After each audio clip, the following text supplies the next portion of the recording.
Segundo livro de Reis, capítulo 4, 1 a 7.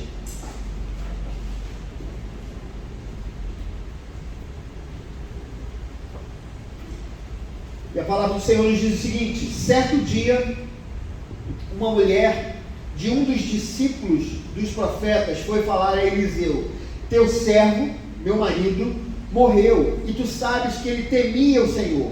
Mas agora veio um credor que está querendo levar meus 2 filhos como escravos. Eliseu perguntou-lhe: como posso ajudá-la? Diga-me o que você tem em casa. E ela respondeu: tua serva não tem nada além de uma vasilha de azeite. Então disse Eliseu: vá pedir emprestadas vasilhas a todos os vizinhos, mas peça muitas. Depois entre em casa com seus filhos e feche a porta. Derrame daquele azeite em cada vasilha e vá separando as que você for enchendo. Depois disso, ela foi embora, fechou-se em casa com seus filhos e começou a encher as vasilhas que eles lhe traziam. Quando todas as vasilhas estavam cheias, ela disse a um dos filhos: traga-me mais uma. Mas ele respondeu: já acabaram. Então o azeite parou de correr. Ela foi e contou tudo ao homem de Deus, que lhe disse: vá, venda o azeite e pague suas dívidas, e você e seus filhos ainda poderão viver do que sobrar. Amém. Vamos orar.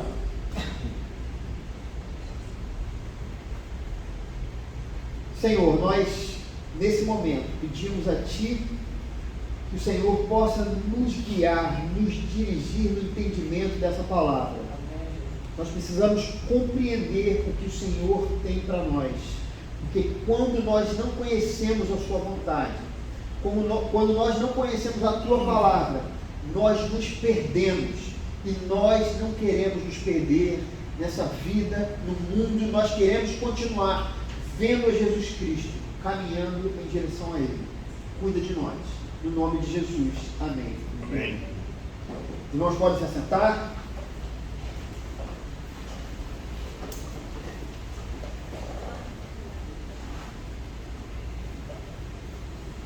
Queridos, nós vemos vários personagens na Bíblia, né?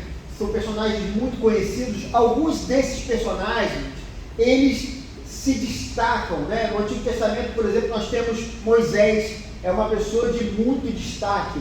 Nós temos também personagens como Josué, que foi a pessoa que assumiu o lugar de Moisés, Samuel. Nós temos no Novo Testamento pessoas também importantes como o apóstolo Paulo, o apóstolo Pedro, o apóstolo João, né? Pessoas que se destacam na Bíblia por alguma coisa especial. E nós vemos que existem 2 personagens nesse livro de 1º e 2º Reis que nós percebemos que eles são de fato personagens especiais.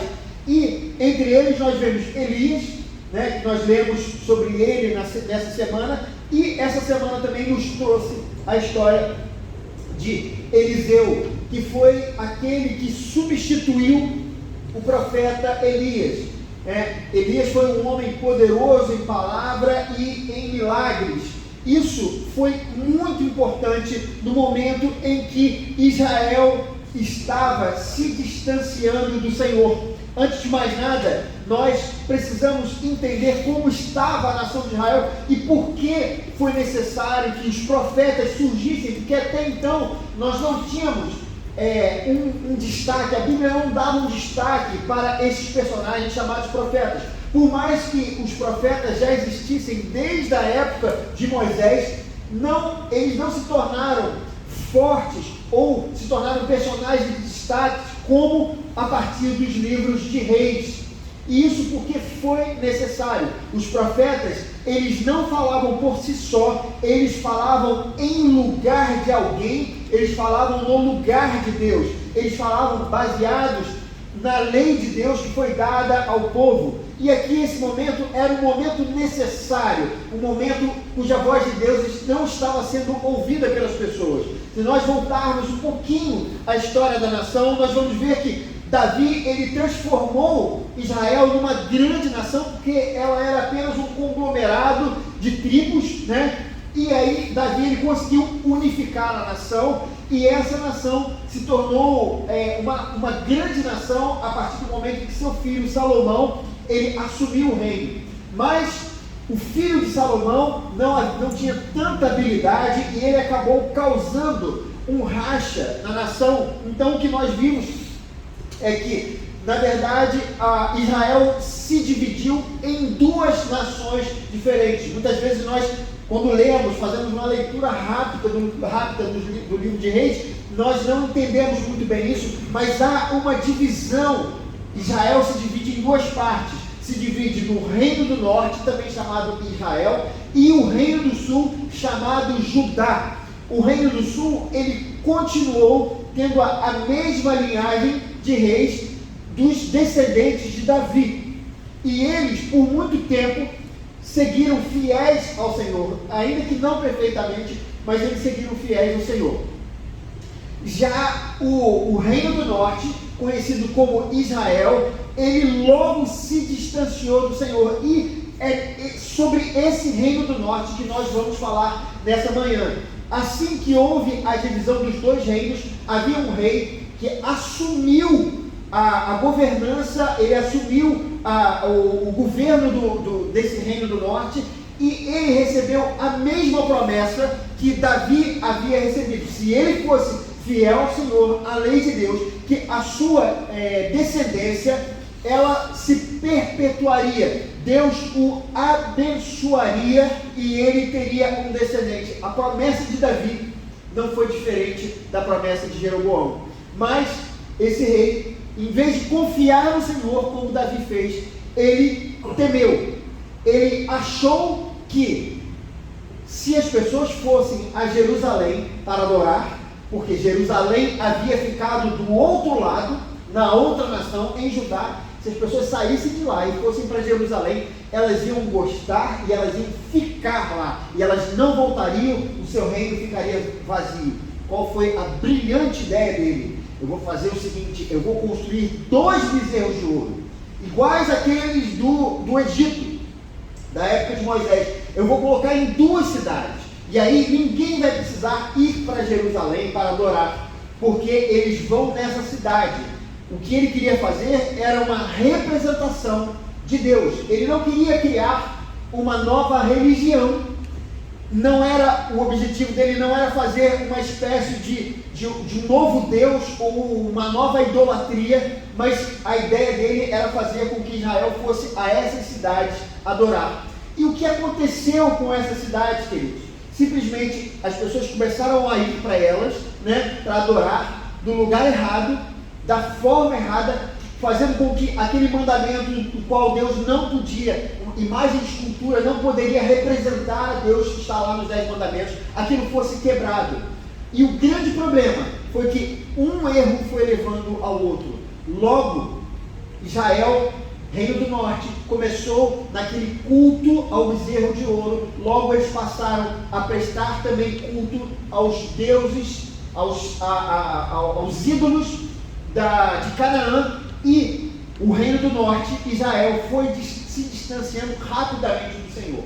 E cada vez mais, enquanto a gente vai lendo o livro de Reis, a gente vai percebendo que a distância do Senhor vai ficando cada vez maior conforme os reis vão assumindo. Então nós temos de Jeroboão a Acabe um grande distanciamento. Acabe foi aquele que era casado com Jezabel. Jezabel foi aquela que mandou matar Elias, que era o profeta do Senhor. Na verdade, o reino estava tão distante do Senhor que os profetas do Senhor estavam sendo perseguidos, presos e mortos, enquanto os profetas de Baal e de Aserá, eles recebiam todo tipo de ajuda, e eles tinham, na verdade, eles tinham um status no Reino do Norte. E essa era a situação. Elias, ele tinha ficado muito preocupado, porque parecia que ele estava lutando sozinho contra todos os profetas de Baal, e ainda contra o rei Acabe, que deveria dar um exemplo, e contra Jezabel, que era a sua esposa. e que adorava também ao Deus Baal, e perseguia Elias e tentava matar Elias de qualquer forma. É exatamente nesse contexto onde os reis de Israel já haviam se afastado do Senhor e o povo também de Israel havia se afastado do Senhor completamente. Eles já não prestavam culto ao Senhor. O Senhor era somente mais um Deus que havia entre eles. Por isso Elias diz: se Baal é Deus, sirvam Baal. Se o Senhor é Deus, sirvam ao Senhor. E por isso caiu fogo do céu para demonstrar o poder de Deus, que o Deus que estava falando através de Elias não era como as divindades de Canaã, mas era o Deus Todo-Poderoso que tirou Israel do Egito, e ele era o Deus vivo, e os outros deuses não passavam de mera falsificação. Amados, e é exatamente nesse contexto que Elias passa o bastão para Eliseu. E na história de Eliseu, nós vemos essa história particularmente sendo contada. Vocês se lembram que o Senhor falou para Elias que haviam 7.000 que não haviam dobrado os joelhos a Baal, enquanto os profetas do Senhor estavam sendo perseguidos pelo rei e pelo povo. Haviam pessoas que estavam firmes, que eles permaneciam fiéis ao Senhor. E dentre esses 7.000, nós temos um dos profetas que era casado com uma mulher e tinha 2 filhos. E aqui o que nós vemos nesse texto, quando logo assim no primeiro versículo que diz: certo dia a mulher de um dos discípulos dos profetas foi falar a Eliseu, teu servo, meu marido, morreu, e tu sabes que ele temia o Senhor. Essa é uma informação importantíssima, porque ao lado de alguns profetas que temiam o Senhor, muitos profetas não temiam o Senhor, falavam apenas as palavras que queriam agradar aos reis ou aos poderosos. E o que nós vemos que esse profeta cujo nome nós não sabemos, que tinha essa mulher, esses 2 filhos, ele era temente a Deus, e Eliseu sabia disso. Num lugar onde as pessoas não queriam saber de Deus, esse homem permanecia fiel. E veja a situação em que ele se encontrava, essa família se encontrava. Ele havia morrido e ele havia deixado algum tipo de dívida.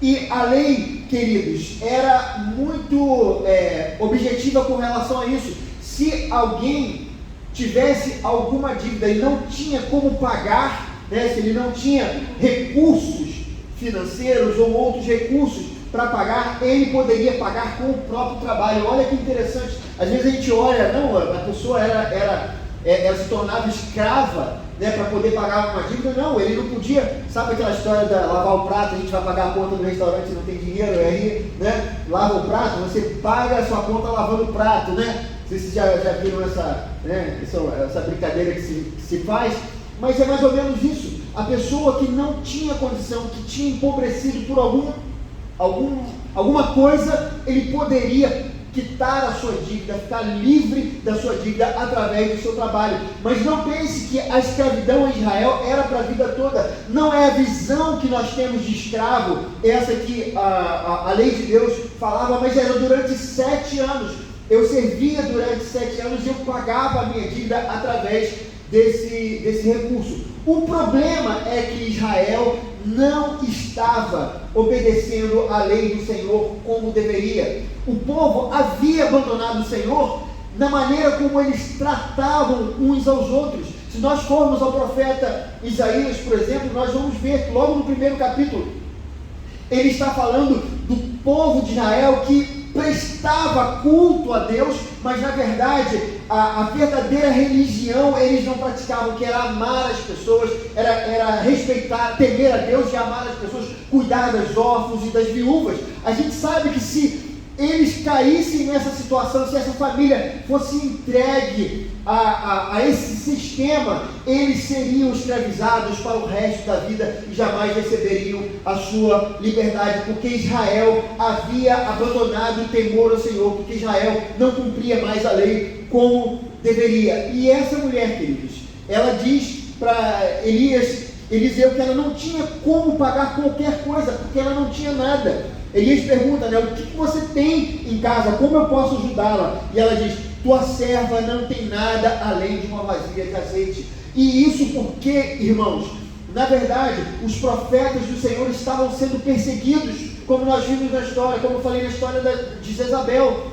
Eles não tinham recursos para sobreviver, porque eles quase que tinham que viver fugindo daquela situação opressora que a gente vê dos governos do Reino do Norte, irmãos. Então a situação estava muito difícil para aquela mulher, ela não tinha recursos para poder pagar a sua dívida.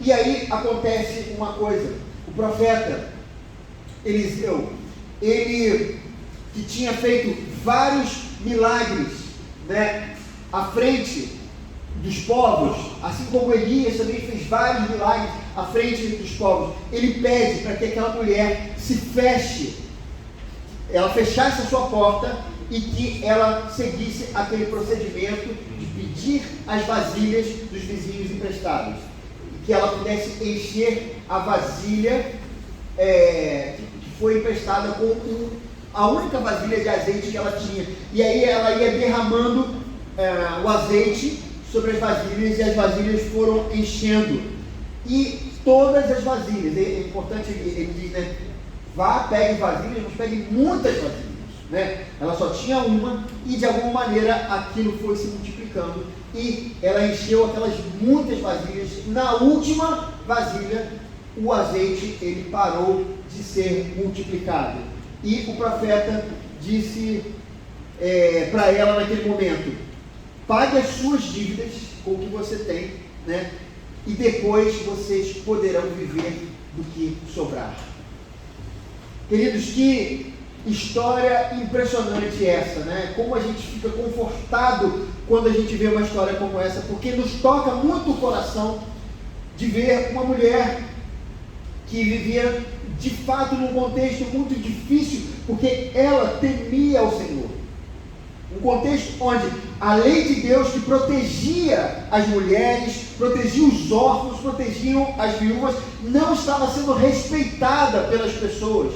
E o que a gente vê é que essa mulher, ela simplesmente, ela desapareceria na história, ela seria mais uma a sofrer, mais uma a morrer cedo, porque ela estaria resguardada, não tinha ninguém que cuidasse dela. Mas a gente vê que não foi isso que acontece.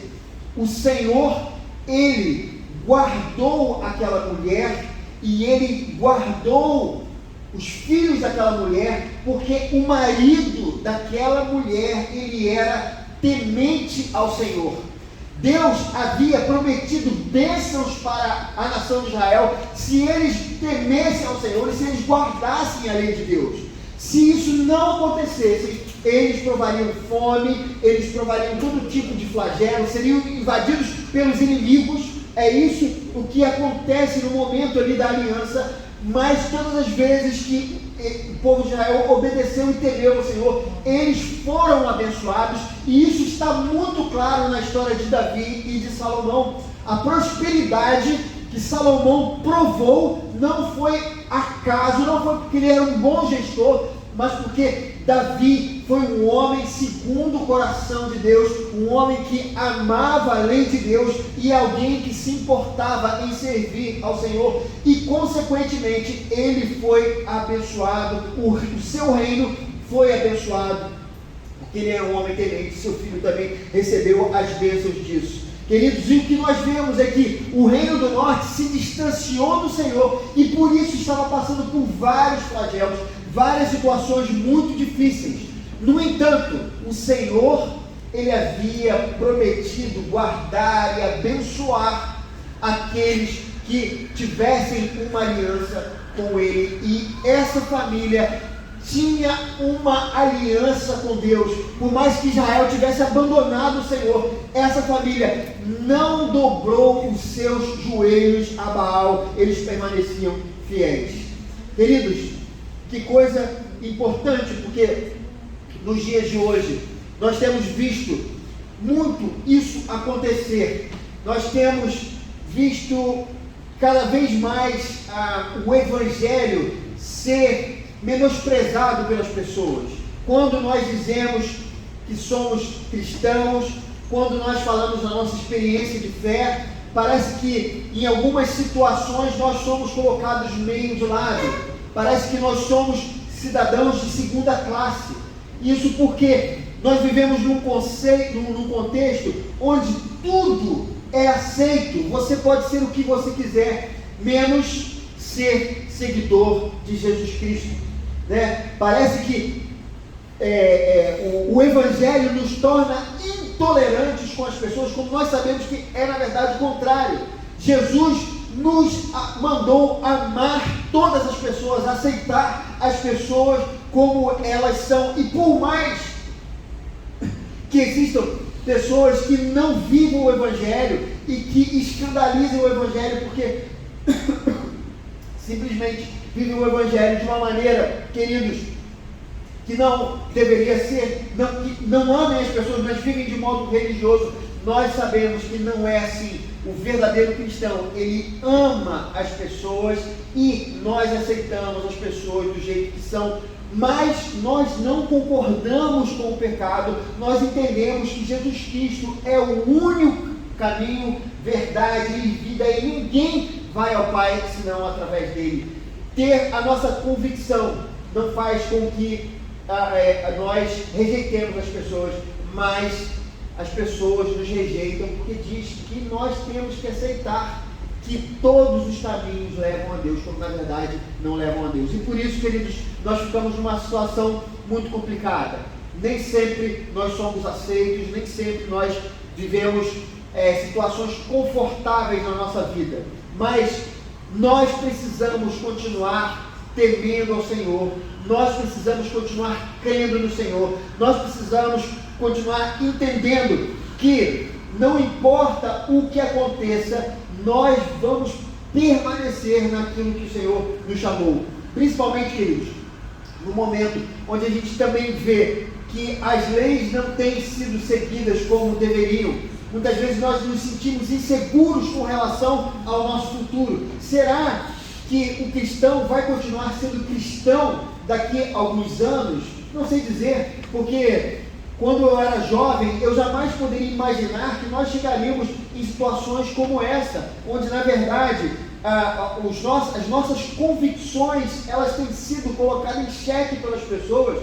Se você diz que você tem um posicionamento com relação à sexualidade, ao casamento, simplesmente as pessoas, elas rejeitam, e muitas igrejas já estão sofrendo por conta disso. Será que isso não vai ser transformado? Será que isso vai continuar assim? Será que isso vai melhorar? Eu duvido porque nós sabemos que a Bíblia nos fala que o mundo jaz no maligno, e o que a gente vê na palavra do Senhor é que a maldade da humanidade, ela vai se agravar conforme o tempo vai passando, porque a gente sabe, queridos, que o Apocalipse também é uma realidade. Então, o que nós percebemos é que as coisas não vão andar como nós imaginamos por muito tempo. Eu não sei se é a minha, ou a sua geração, ou as gerações que virão à frente, mas o que nós entendemos é que, de alguma maneira, nós vivemos um momento onde a maldade está se multiplicando. O que nós percebemos, essa falta de compromisso com as leis que nós temos no país, é exatamente o agravamento do pecado. Mas isso não é um problema do Brasil, isso não está acontecendo agora, isso não é um problema do STF, seja lá o que for, nesses últimos tempos, mas é um problema que vem há muitos anos, é um problema que está no coração do ser humano. O pecado é que leva o homem a fazer a maldade uns com os outros. Isso que estava acontecendo em Israel, essa insegurança jurídica que essa mulher estava vivendo, era exatamente por conta do pecado que estava no coração dos homens naquele momento. E não será assim, e será assim também conosco, queridos. Saiba disso, né? Ainda que o nosso país não tivesse qualquer problema, né, no nosso passado, a gente sabe que não é isso, né? Há muitos anos nós vemos, né, uma desigualdade nessa parte das leis, onde alguns são privilegiados e outros eles acabam sofrendo injustiças, porque o mundo é injusto e não há lei que possa dar plena justiça, mas o que nós percebemos é que cada vez mais a injustiça ela vai crescer na humanidade, não será assim. Mas nós, queridos, no meio disso tudo, nós não precisamos temer, porque você pode ser como essa mulher que não tinha nada, ela não tinha nada em sua casa, ela tinha apenas uma vasilha de azeite. E pode ser que você esteja prejudicado pela vida, pode ser que as coisas não estejam correndo bem para você, ou pode até ser que o governo atual ou o governo antigo, pouco me importa o que acontece, mas pode ser que as coisas não estejam ou não vão caminhar muito bem para você nos próximos anos.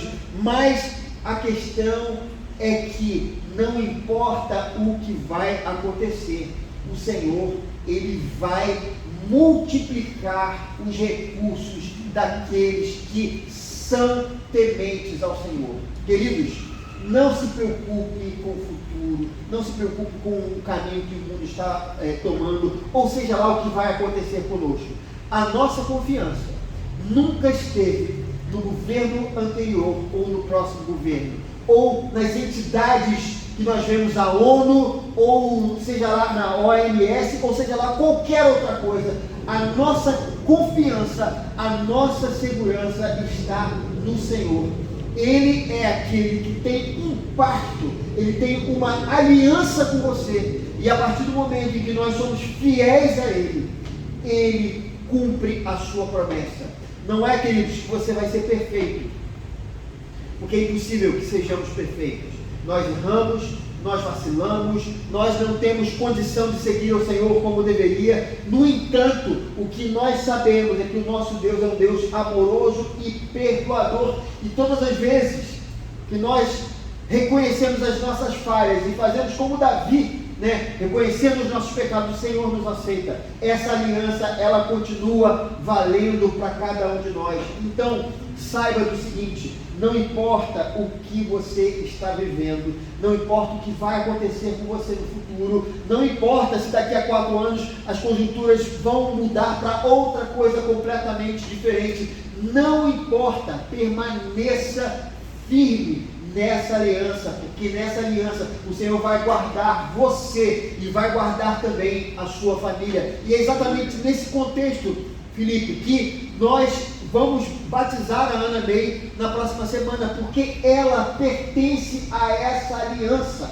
Ela também é guardada pelo Senhor, porque os seus pais são tementes a Deus, e o Senhor também vai guardar a sua filha, assim como essa mulher e o profeta, eles eram tementes ao Senhor, e o Senhor guardou essa casa. Eles não abriram mão do Senhor no momento difícil em que eles viveram, não escolheram o caminho mais fácil, e o Senhor providenciou um milagre na vida deles. Esse milagre, como eu estava falando, queridos, não foi feito num lugar aberto, não foi feito para uma multidão, não foi feito para que as pessoas vissem como Deus era poderoso e estava guardando aquela casa. Não, aquele foi um milagre para ela e para os seus filhos. Isso denota pessoalidade. Deus não estava usando eles para transformá-los num espetáculo público, mas Deus estava apenas cumprindo a sua palavra para aquela família que estava em necessidade, Eu tenho a história de uma amiga que ela foi curada de uma determinada doença, e ela contava esse testemunho para a gente como algo extraordinário que o Senhor havia feito, e foi realmente algo extraordinário. O médico não conseguia explicar. E uma vez ela falou para mim: eu nunca testemunhei isso como deveria, e eu perguntei se de fato era necessário que ela fizesse esse testemunho público, porque nem sempre Deus está fazendo alguma coisa espetacular. Deus às vezes está fazendo alguma coisa pontual na sua vida para que você aprenda e você cresça. Queridos, alguns anos depois, 9 anos depois do milagre, exatamente 9 anos, ela voltou com o mesmo problema. E foi tão interessante o que Deus fez. Deus não queria que ela expusesse aquele milagre, porque Deus tinha um propósito. Deus estava se fazendo conhecer a ela, Deus estava se comunicando com ela, e Deus permitiu que a doença voltasse e que dessa vez ela fosse operada. 9 anos depois ela foi operada e ela teve uma experiência de fé, porque ela passou a confiar no Senhor, coisa que ela não podia fazer anteriormente, antes que Deus fizesse o milagre, né? Deus primeiro fez o milagre e diz: ó, eu estou com você. Mas depois, 9 anos depois, Deus falou para ela: agora eu quero que você passe por essa situação e eu vou estar com você na cirurgia. E foi um momento completamente diferente para a fé dela. Queridos, muitas vezes o que Deus está fazendo na nossa vida é exatamente propondo essa proximidade de relacionamento através daquilo que Ele tem para fazer, às vezes através de um milagre. Às vezes você está precisando de um milagre e Deus vai fazer o milagre do jeito que Ele quer. Eu duvido que essa mulher tivesse pensado em qualquer coisa parecida, né? Deus proporcionou o azeite e ela vendeu o azeite e ela se sustentou para pagar as dívidas, e ela se sustentou com aquele azeite também, e ela pôde sustentar a vida dos seus próprios filhos. E é assim que Deus trabalha. Deus faz o que lhe convém. Muitas vezes Deus pode estar, queridos, dando uma grande prosperidade na nossa vida, mas pode ser que as circunstâncias não estejam permitindo isso, e isso faz parte da vontade de Deus. Eu queria dizer que eu vivi, queridos, né? Apesar dessa minha carinha de jovem aqui que eu tenho, né? Eu vivi os anos 80 e eu me lembro muito bem daquela época de inflação muito grande, e o nosso dinheiro, ele simplesmente não dava para nada. Glaucia me contou que era assim, né, Glaucia? Nessa época. E o dinheiro não dava para nada. A gente vivia numa situação muito difícil lá em casa, muito apertada. Eram 4 filhos. Meu pai, ele nos sustentava, nunca nos faltou nada, mas não era algo fácil de se viver. Mas nunca nos faltou o essencial. Mesmo na conjuntura econômica do nosso país, não nos ajudava, o Senhor nos abençoava. Eu queria dizer a vocês: não importa o que você está passando ou o que você vai passar, o Senhor vai dar o sustento, aquilo que você precisa para a sua vida. E o importante é o seguinte: nem mais e nem menos. Quando as vasilhas acabaram, a multiplicação, o milagre acabou também, porque era necessário até ali e não mais. Muitas vezes a ansiedade, ela toma conta do nosso coração, porque a gente imagina que bênção é somente se for assim, daquele jeito. Se eu tiver uma casa, se eu tiver um carro, se eu puder fazer isso, se eu puder fazer aquilo, aí eu vou ser abençoada. Quando muitas vezes Deus está nos sustentando todos os dias com o azeite que nós precisamos, dentro dos nossos próprios recursos. Deus não deu a ela uma pizza, né? O que você tem em casa? Né? Eu não tenho nada, tenho azeite. Aí Eliseu fala: então eu vou te dar uma pizza, né? Não foi assim. Ela só tinha o recurso do azeite. Seja o que for, vai ser exatamente com o recurso que você tem que Deus vai multiplicar a sua vida. Não pense que vai chegar de repente alguma coisa maravilhosa, estrondosa, vai cair do céu no seu quintal, porque isso não vai acontecer. Deus vai usar o que você tem, porque o que você tem foi Ele que te proporcionou, e Ele vai abençoar a sua vida. Creia nisso, queridos. Saiba que você tem uma aliança com o Senhor, e se você tem sido fiel ao Senhor, se você tem seguido ao Senhor, se você tem se proposto a viver a sua lei todos os dias, viver como o Senhor nos pede, saiba que você está guardado por Ele e nada irá te faltar. As coisas irão se multiplicar dentro da vontade do Senhor.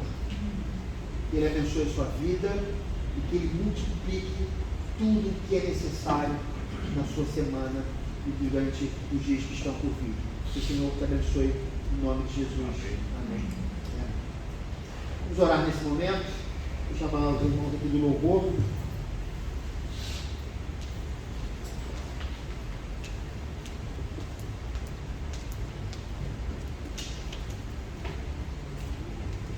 Eu queria cantar de novo uma música, queridos. Vamos ficar de pé.